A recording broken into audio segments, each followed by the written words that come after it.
Hello, everybody. Welcome to episode 5 of A Real Trucker Plays American Truck Simulator. We're going to get right into it here. Um, we Last time we dropped our load here in Barstow, California, where we currently are, and it took us 3.5 hours to do it. I'm going to say from 12, we got here at 12, and from 12 to 12:15, we did a drop, and now we're getting ready to pick up our next load. And I've had a quick look over the load board to see which one the next one, and I think I found the one I want. But I'm going to go in here and read this email. Something special for you. Thanks to connection with a challenge. Extra large. Help by true professional. Ain't easy. If you're interested in video. Okay. Okay, so we're not going to do any of the heavy stuff right now. I eventually will do some heavy stuff. Again, it's not my field. I've done a few oversize, overload, trailers and equipment and stuff like that. But not too many of them in my career. I've mostly done like flatbed and refrigerated and regular dry van is what I do. So we're going to go in here into the job market, and we're going to look at the job that I was talking about. We are here in Barstow, California, and we are going to choose this one right here. It's up to Fresno, California. And the reason I chose this one is it's going to take us roughly 4 hours and 48 minutes here. I was talking about in the previous video that I normally calculate it when I do the miles at 50 miles an hour. That usually takes care of traffic and stops that I have to do and stuff like that. So if a customer asked me, I would tell them I would be there in about 4.5, closer to 5 hours. I always like to tell them a little bit over the time that I'm going to be there so that they can prepare for me. And that'll put us right at about 5 o'clock. But the one thing that we have to keep in mind is somewhere along this journey, we have to stop and do a 30-minute break. We can only drive for 8 hours before we have to have a 30-minute rest break. And that 30-minute break has to be, like I said, within that first 8 hours. And we can do it. We can find a truck stop or something we'll pull off on, and go in and grab ourselves something to eat or something. And then we can continue on our trip. So let's get right into it. This is the one I'm going to take.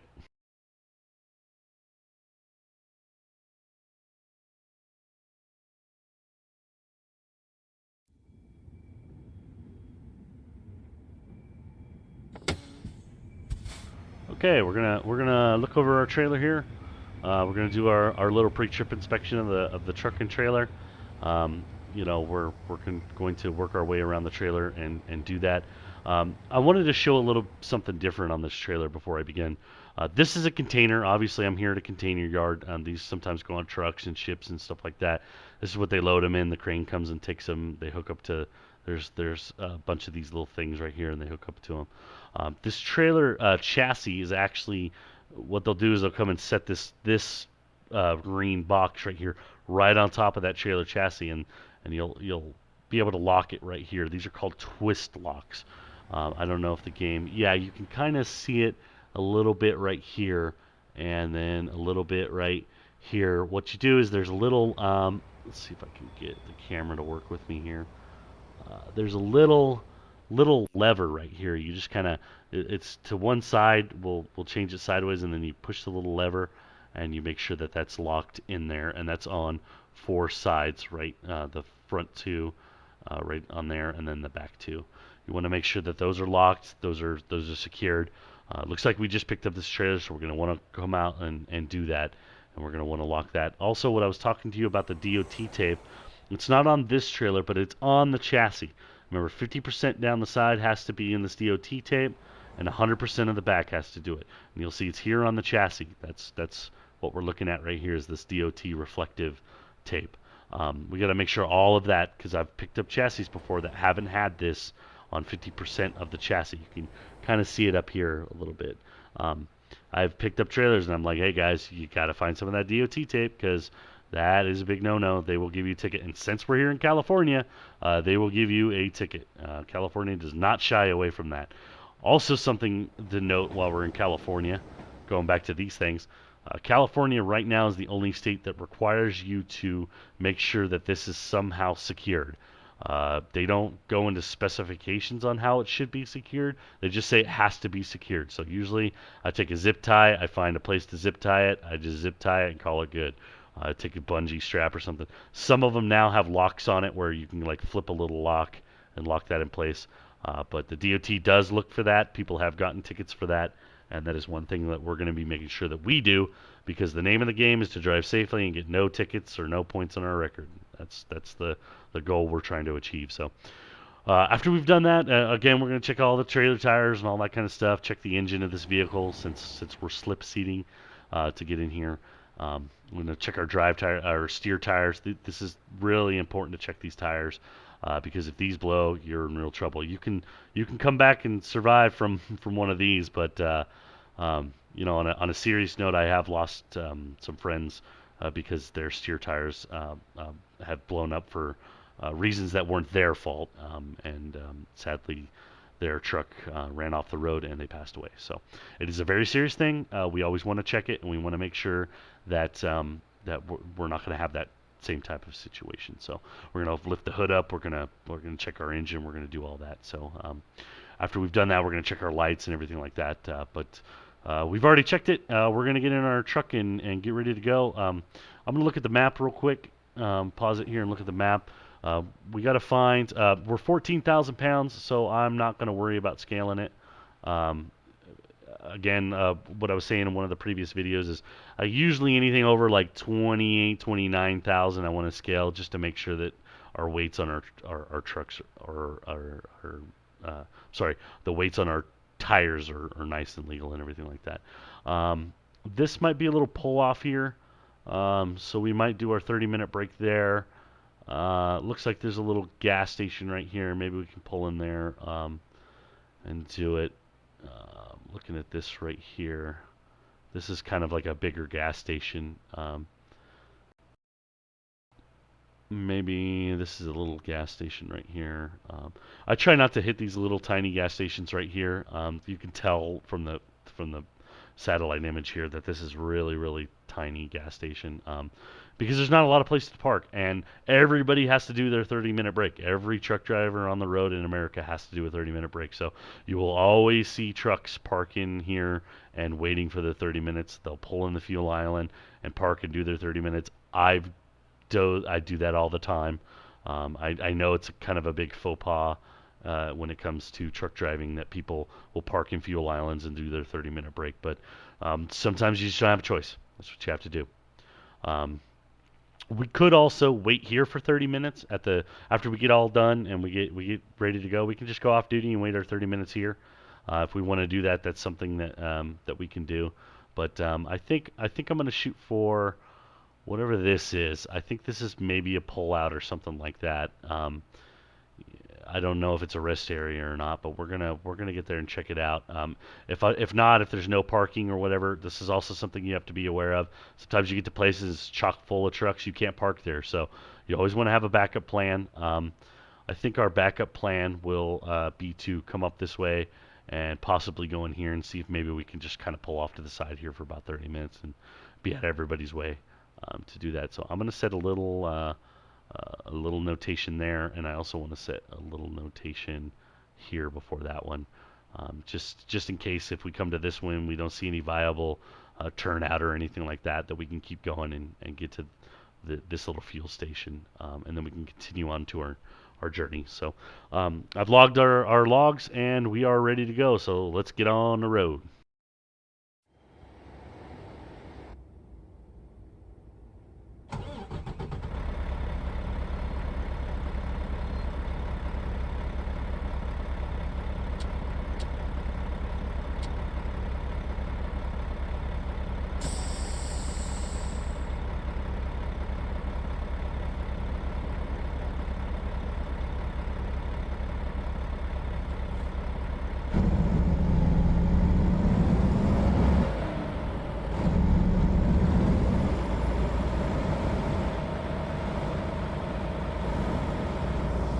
We got to swing wide to bring our trailer around, so that's why we did that. We're going to swing wide and get on out of here.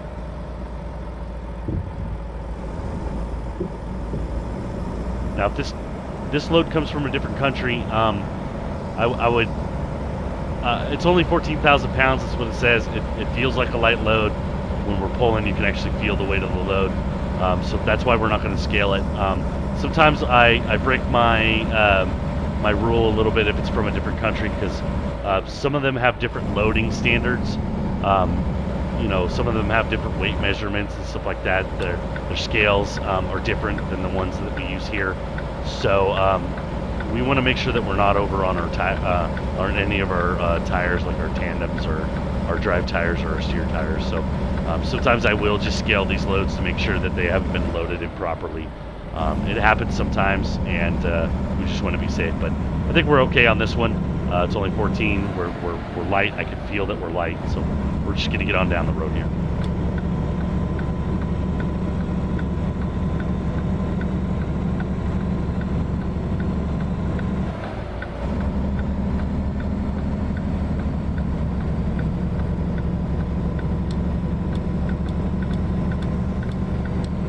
Thank that guy for letting us over. I couldn't tell if he was flashing his lights at me or not, but we're just gonna thank him in case. It doesn't take much to be kind out here, even if somebody didn't flash their lights, just to say thank you.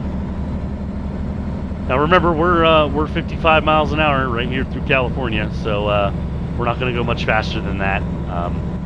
We're just gonna kind of keep to the speed limit. I definitely don't want to get a ticket, especially as a slip seater, because I'm on the hook for that, and those are a lot of money. So I don't make a lot of money when I'm doing this. So I want to keep all that money that I have. So.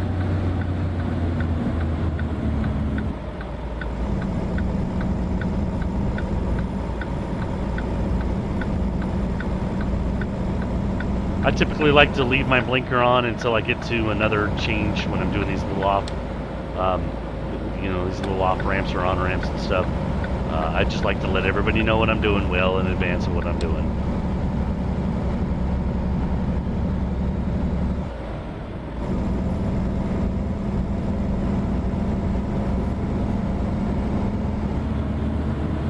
So now we're coming through the little town here, so we're gonna slow down. The local cops in these little towns, they love giving tickets out, so we always want to be doing the speed limit when we come through these little towns.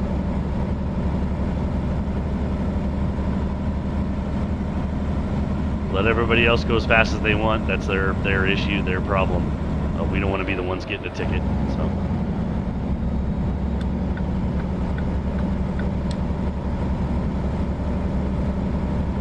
They just did some major work on this California 58 here. They're trying to make it 4 lanes all the way through, and it'll be nice when it's done. But for the longest time, this was a 2-lane road. And it was a long 2-lane road, but we're doing some improvements on it, so hopefully they'll keep working on it, and it'll be 4 lanes, and that'll be great. This guy's going to try to pass now. We're going to slow down because we don't know what's coming up ahead of us. Yep, see, here's the situation here. That's exactly why you don't want to do that if you can't see. Even though the road allowed him to do that, you don't want to do that. Because situations, if you can't see what's around the corner, you're going to run into situations like that. So good thing we thought of that before that happened, and we slowed down enough to where we didn't run right in the back of him. This guy's trying to pass us on our side, so we're just gonna slow down and let him do his thing. Everybody wants to go faster than the big truck, so if he wants to be stupid and get around, that's his prerogative. So we're just gonna let him around us and not get mad about it. We're gonna keep on driving.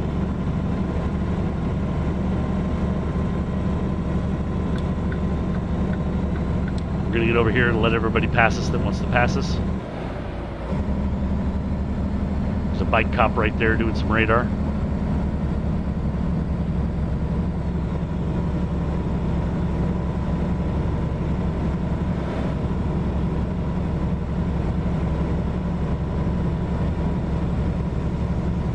Okay, we can actually use our cruise control for one of the first times. So that's what's on right now. I have the cruise control. Remember, we have our tolerance of 3 miles an hour. So if we go faster than 59 right here, it'll kick on our engine brakes and slow us back down to within that little tolerance lane. So yep, we're just gonna keep on driving. There's the man right there. Just let him do his thing. We make sure he ain't gonna pull us over for speeding. I'm not going to get those points or that ticket on my record. I'll let somebody else get that. Keep an eye on the clock here. We started at 8:30. 8:45 is actually technically when we started driving. So we got to make sure that we're not going over our 8 hours.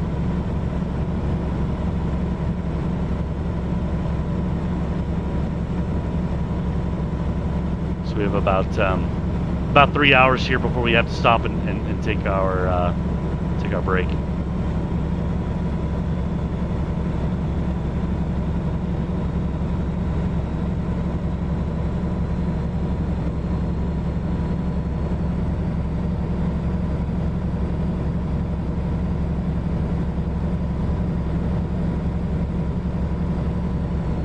Nice car. Nice car. Cruising on a Tuesday afternoon with his top down. The guy's living the life.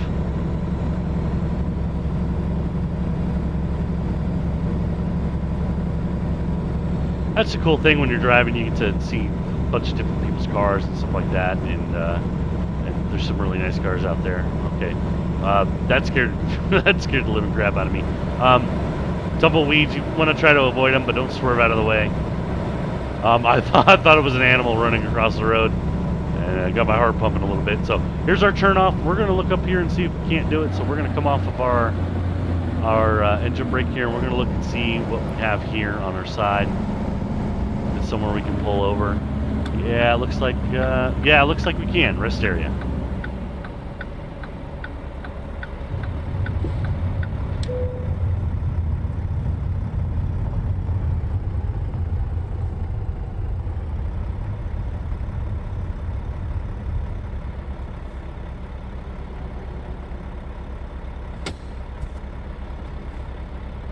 Okay, now we're here. We're gonna wait 30 minutes and then get back on the road here. So at about 3 o'clock, we'll start getting on the road here, and I'm gonna mark that we got here at about 2:30. I'm gonna mark that on my logs.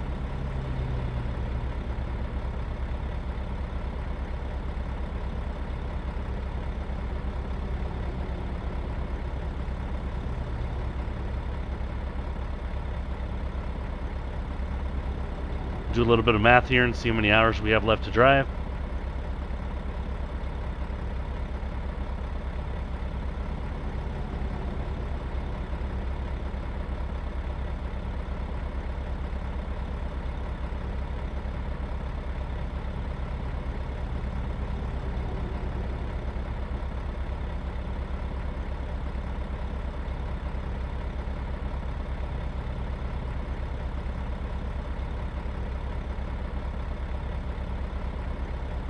So we got about 4 hours and 15 minutes left to that we can do some driving on.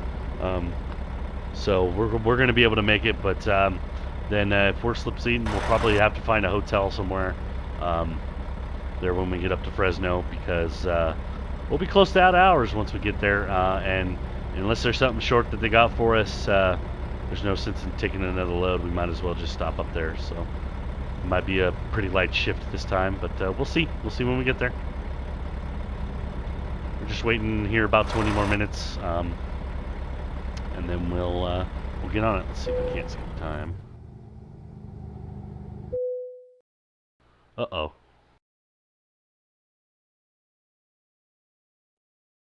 Well, I was trying to just do 30 minutes, and it looked like it did a lot more than 30 minutes, and now we're waiting for the load. We got up to take a nap, and we forgot to set our phone, and yeah, that's a huge problem, because now we've missed our delivery. We're getting on the phone to our dispatcher and apologizing profusely for that. I was trying to just do 30 minutes. I figured it was going to actually let me figure out the time that I wanted to do that, but yeah, now there's nothing we can do. We're late for our delivery. We stopped here at 2:30, and at 2:45 or 2:30 we would have done our post trip. So we can actually get back on the road and drive with a fresh set of hours right now. So right now I would be on the phone apologizing profusely to my dispatcher. These things happen sometimes. Sometimes you oversleep. I've done it plenty of times when I've been on the road, and you know, it's you miss your delivery and everybody gets really mad at you. But these things happen in trucking. You know, if you break down, it's gonna be the same thing. This one was our fault. We're gonna take the hit for it, but we're gonna get on this. We're gonna get on this route and get to it.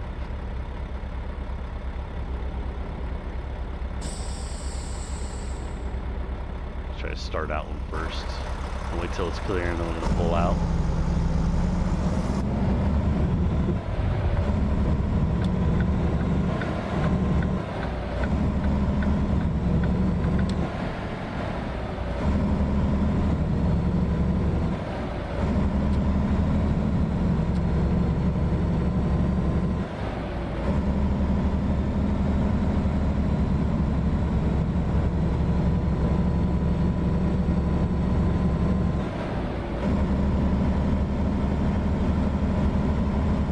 Really pay attention to our signs here at night, because we definitely won't be able to see anything more than what our lights can hold. So this is where the signs really become important, to pay attention to the signs.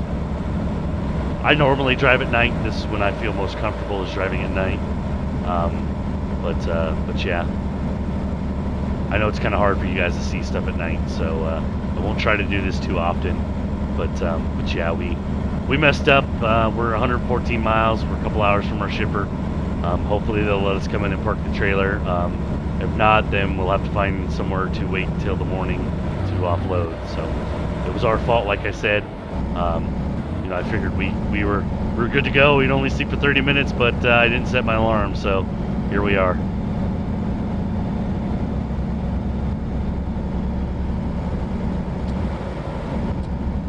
I use my lights when I don't see anybody else's tail lights or anything like that. My high beams. You don't want to try to blind people out here.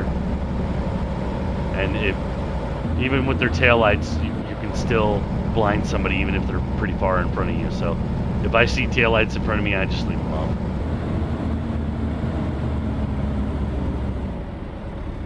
Going up to a red light here. All right, Bakersfield. Now, when you're coming on the 40, the 50, sorry, the 58, the California 58 here, you don't actually come up to the town of Bakersfield like this. It's all freeway once you get past a certain point. So this is a little bit unrealistic. We wouldn't really be coming through the town of Bakersfield here.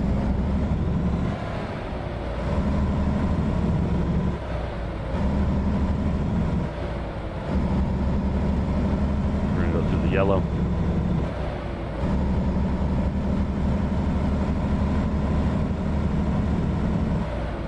We're gonna skip that little section there. Actually, you know what? We're running a little low on fuel. I think I can make it 98 miles. So we're just gonna keep going. There's a couple other fuel stops if we run desperately low on fuel. So we still have about half a tank. So we're just gonna keep on going. We're gonna keep going straight.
Back off this guy's tail end a little bit just in case he has an emergency and needs to stop.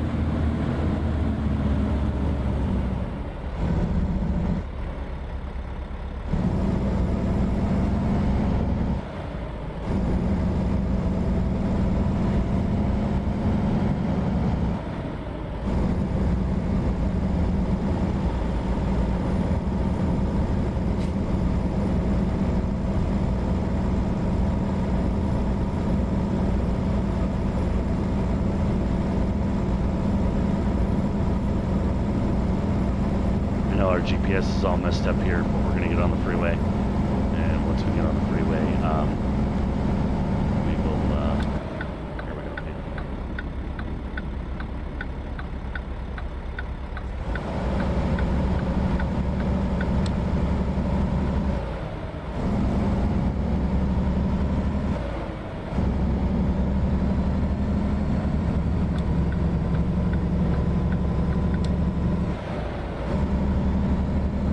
Normally, I could just reach up on my dash and reset the, my GPS if it's messing up like this. You don't want to do it when you're driving down the road, unless you really, really, really have to. It is a ticketable offense. They can't get you for that. I could argue it in court that I'm trying to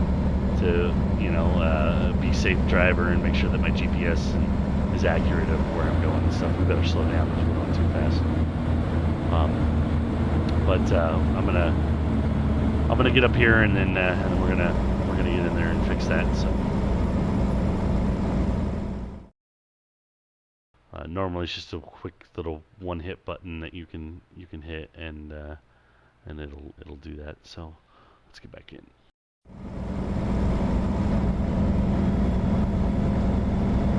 But again, you don't want to take your eyes off the road while you're doing it. You want to make sure that you're doing it safely if you do have to do it. Because I understand, like I said, sometimes things aren't practical, and that's one of them.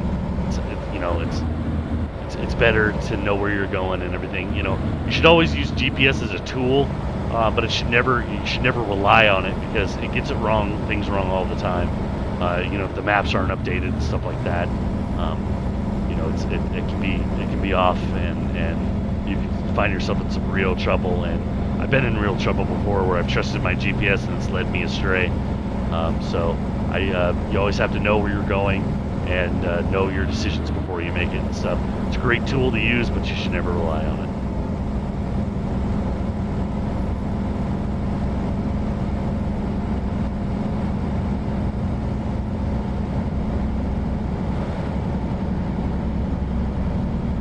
We're on the California 99 now, so we're just going to go up towards Fresno, and then, like I said, hopefully they'll take us for a delivery. If not, we have to wait until the morning.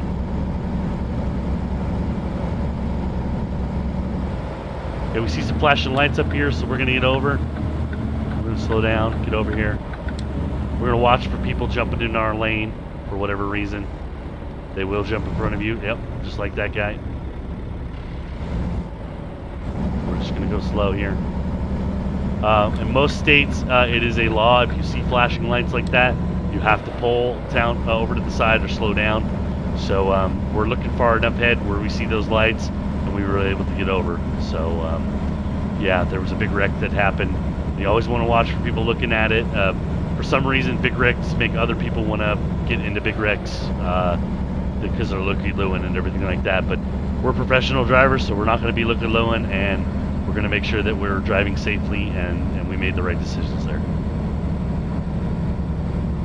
The weatherman can come into work and be wrong 50% of the time and still be a good weatherman, but if we're not right 100% of the time, then somebody can get really seriously injured or killed. So we have to make sure that we make every right decision every time.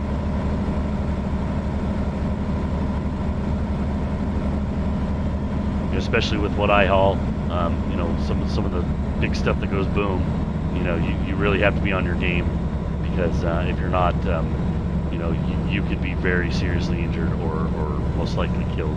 So you just have to keep that in mind. And everybody wants to come home safe. We want to make sure that everybody's safe when they're around us. So it's our responsibility when we're driving these big trucks. That's what you do when you take the job. You take that responsibility onto your shoulders and make sure that you come home and everybody around you safe.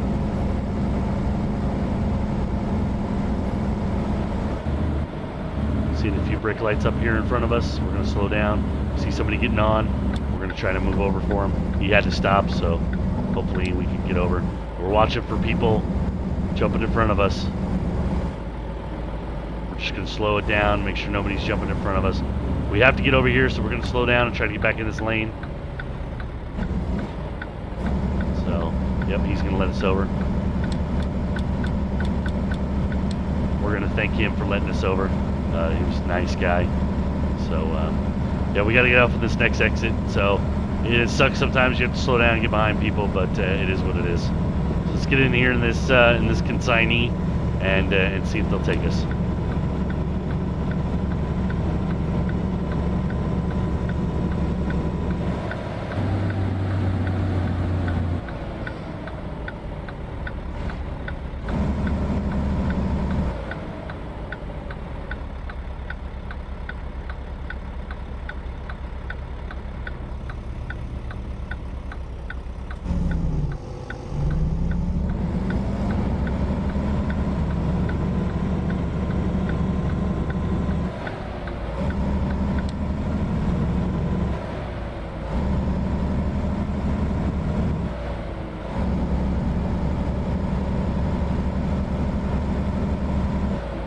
Fresno, California. Here we are.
Light turned on us, so we're going to slow down here.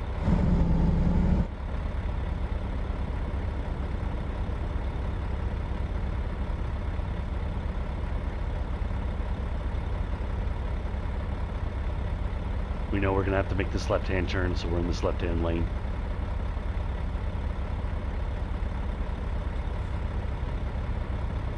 Not this one, but coming up.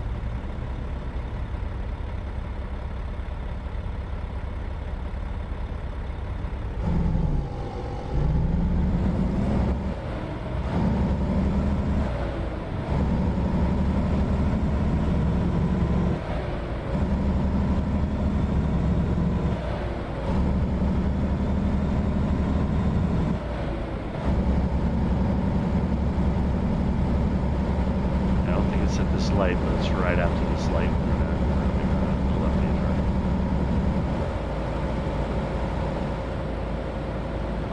turn. I guess it is this light. We're gonna make a left-hand turn right here.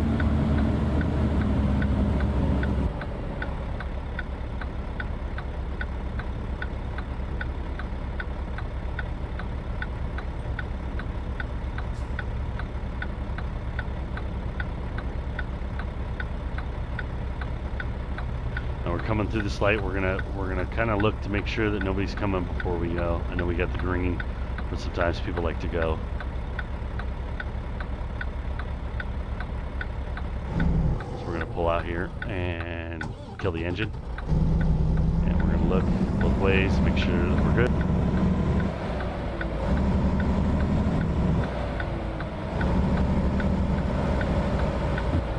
Like I said in a previous video, that engine dying mechanic is not exactly the way it is in real life. You can always put your foot on the clutch and bring the RPMs up, and it'll be fine.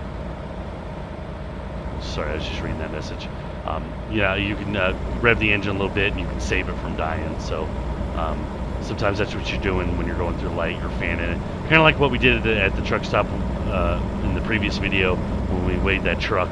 We couldn't kind of quite get going, and we kind of had to fan our clutch. You can do that in real life and save it from dying. So let's get in here, see if they'll take us late.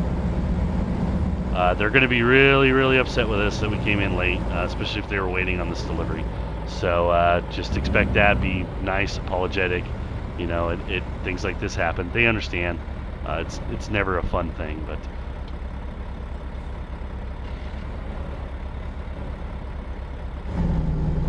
Hello, sorry we're here late. You know, it's our fault. Which dock do you want it in? Looks like around back here.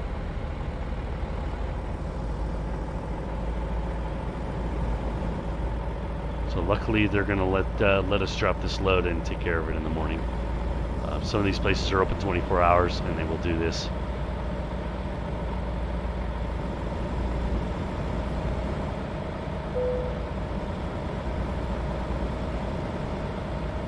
Okay, great. Looks like we got a corner dock here.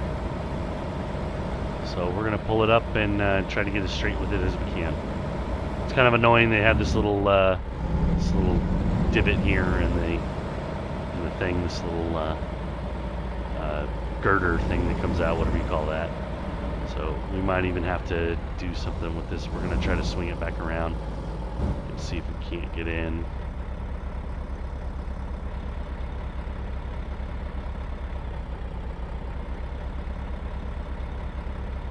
We're gonna get out and look at our front. Yeah, we can pull it forward a little bit.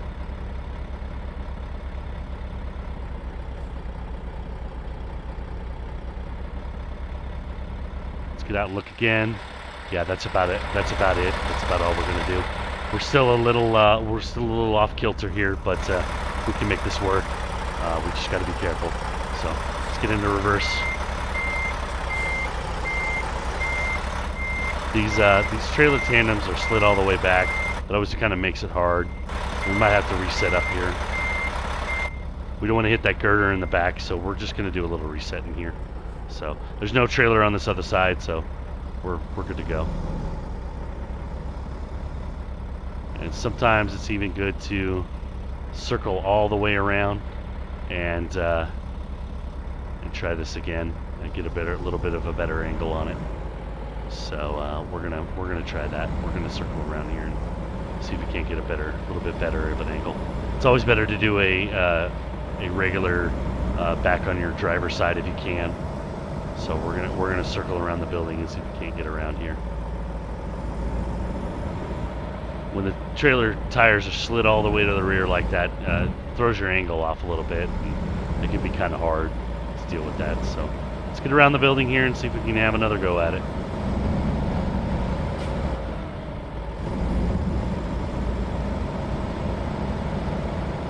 It would have been better if we come in the other way, but you know, it happens.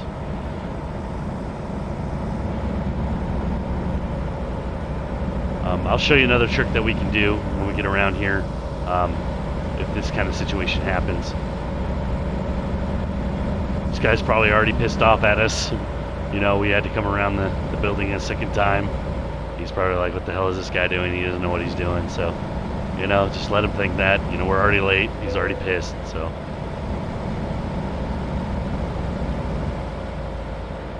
One good thing is that there's no other trailer right next to the spot. So we can kind of use that to our advantage. We can kind of back into that spot if we need. One of the tricks to driving these kind of trailers is you always want to crowd the side that you can see.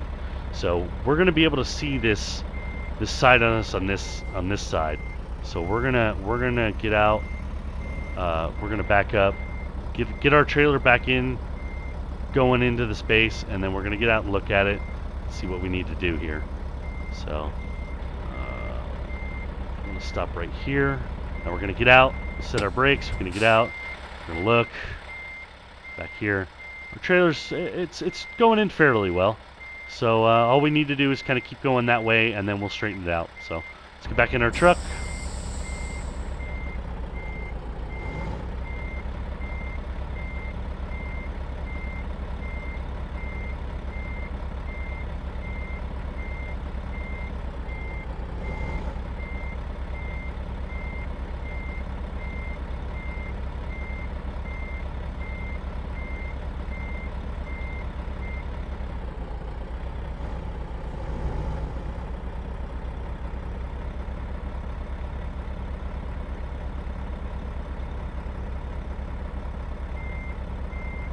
good trick that I've learned when backing up is just put your brain at the back end of the trailer.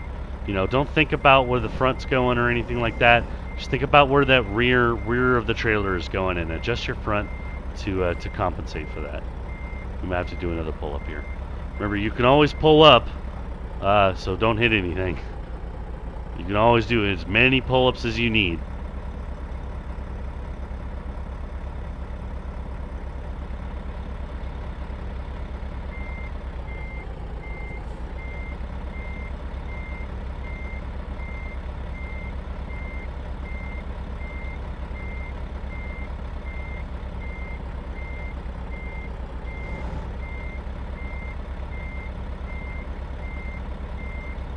Okay, we're gonna get out and look, see where we're at.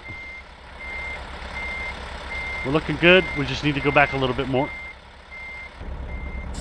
I'm gonna push in our brakes and just come on back.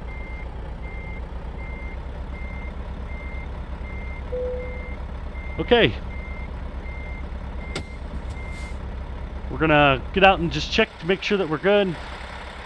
We'll make sure that he doesn't want us to bump the dock, because sometimes they gotta break the trailer seals and stuff like that.